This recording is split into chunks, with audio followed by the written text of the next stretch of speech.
Hello YouTube.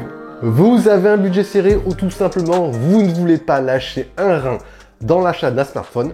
Pas de souci. Aujourd'hui, on peut tout à fait trouver de bons smartphones qui répondront à la plupart des usages du quotidien sans forcément faire trop de compromis sur l'expérience globale. Et si vous tentiez l'aventure sur un smartphone de la gamme Redmi de Xiaomi, ils sont accessibles sur le plan tarifaire, ils présentent de bonnes fiches techniques pour leur segment, ils font partie aujourd'hui des smartphones qui se vendent le plus sur Android. Bref, globalement, grosso modo, on peut trouver de bons, voire de très bons rapports qualité-prix. Il faudra tout de même prendre en note que l'interface Xiaomi n'est pas forcément la meilleure, même si elle évolue dans le bon sens du terme depuis ces dernières années. On a posé le contexte. Alors, quels sont mes choix pour cette gamme? Alors, je me suis basé uniquement sur la gamme Redmi Note 10 de l'an dernier et sur la gamme Redmi Note 11 de cette année, sachant qu'il y a tout de même déjà 9 modèles.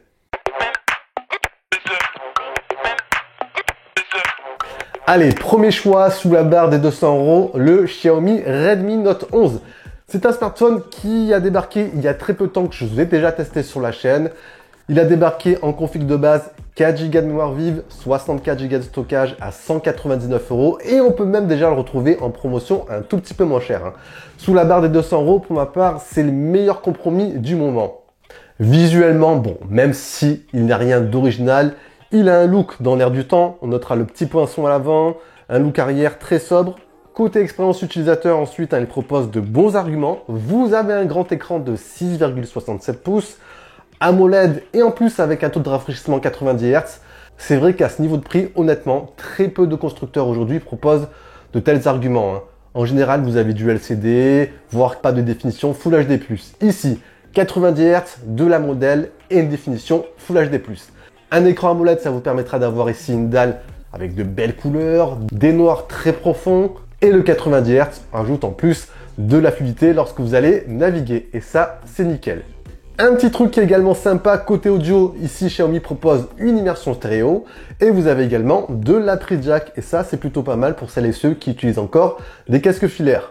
C'est un smartphone qui répondra sans souci aux usages du quotidien, de la navigation, des réseaux sociaux, mater des vidéos sans souci. Après pour les jeux 3D un petit peu gourmands, on évitera, c'est pas forcément un de ses points forts.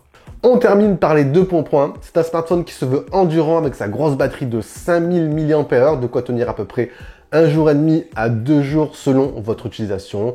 Et pour finir, vous avez un capteur principal qui fait correctement le taf pour les photos en plein jour.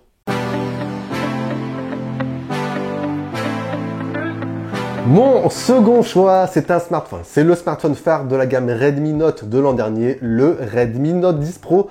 Toujours excellent, même encore cette année. Alors, ce smartphone, il a débarqué en config de base l'an dernier à 299 €, 4 Go de mémoire vive, 64 Go de stockage et on peut aujourd'hui le trouver aisément autour des 220-230 €. Et à ce prix-là, honnêtement, il s'avère toujours aussi excellent. Comme d'habitude, si vous êtes intéressé, bien sûr, je vous ai mis tous les liens en bas dans la description. Alors ici, mis à part l'impasse sur la 5G, et éventuellement un léger manque de performance, ce modèle est à mes yeux excellent niveau rapport qualité-prix. Vous avez un très joli design avec des finitions franchement très soignées. Une expérience multimédia complète, écran AMOLED, du 120 Hz, une immersion stéréo, de la prise jack. Les performances sont assurées par un processeur qui fera le taf pour vos tâches basiques, pour du multitâche, voire de temps en temps, si vous voulez jouer à des jeux 3D, il faudra faire quelques concessions au niveau des graphiques pour avoir un jeu assez fluide. Le capteur principal de 108 mégapixels m'a fait également très bonne impression pour les photos de jour, un tout petit peu moins de nuit.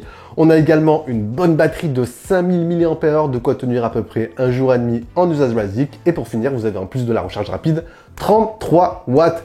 Bref, à ce niveau de prix, aujourd'hui, il s'avère toujours aussi excellent et présente un très bon rapport qualité-prix.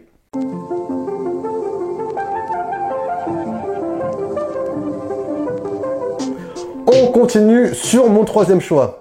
Vous prenez le Xiaomi Redmi Note 10 Pro dont je viens de vous parler, vous lui rajoutez de la 5G, une configuration un tout petit peu plus véloce, de la recharge encore plus rapide et un design à la façon iPhone et vous obtenez le Xiaomi Redmi Note 11 Pro 5G.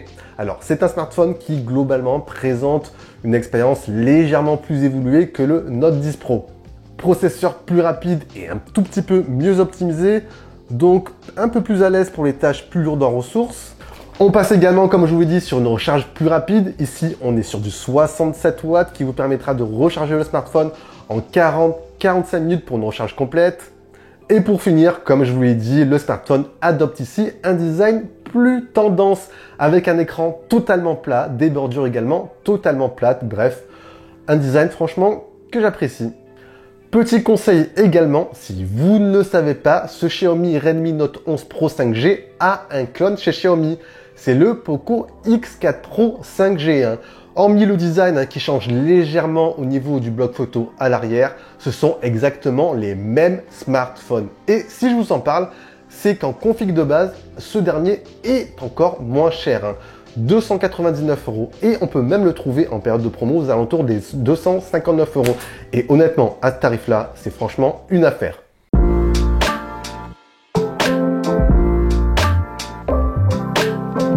On termine par les tout petits budgets. Vous avez un budget très limité, très serré, autour des 150-160 €. Honnêtement, je vous conseillerais d'opter pour le Xiaomi Redmi 10. Alors c'est bien Xiaomi Redmi 10 et pas Redmi Note. Xiaomi Redmi 10. Bon, comme d'hab, vous avez tous les liens en bas. Alors pour ce prix-là, il faudra forcément faire quelques concessions par-ci, par-là. Mais on pourra tout de même avoir globalement une expérience tout à fait correcte. On passe ici bien évidemment sur un écran de type LCD, mais vous avez tout de même du 90 Hz pour avoir tout de même une navigation assez fluide. Les performances sont assurées ici par un processeur de chez MediaTek, c'est le Helio G88 couplé à 4 Go de mémoire vive. Voilà, ça vous permettra d'avoir une expérience correcte pour les usages basiques, même si on notera parfois quelques latences de temps en temps. Et pour finir, le smartphone se veut assez endurant. Vous aurez de quoi tenir avec la grosse batterie de 5000 mAh, un jour et demi à 2 jours, et ça c'est franchement nickel. Et pour la partie photo, vous aurez un capteur qui fera à peu près le taf pour les photos de jour. À noter un petit point que j'ai pas mentionné, tous les smartphones proposent un slot micro SD pour étendre votre stockage.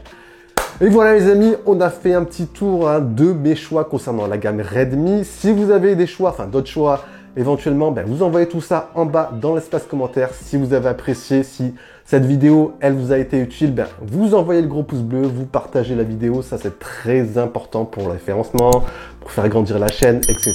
Vous connaissez bien sûr la chanson. Sur ce, je vous dis bien sûr à la prochaine. Prenez soin de vous. C'était Jojo. Allez, ciao, ciao!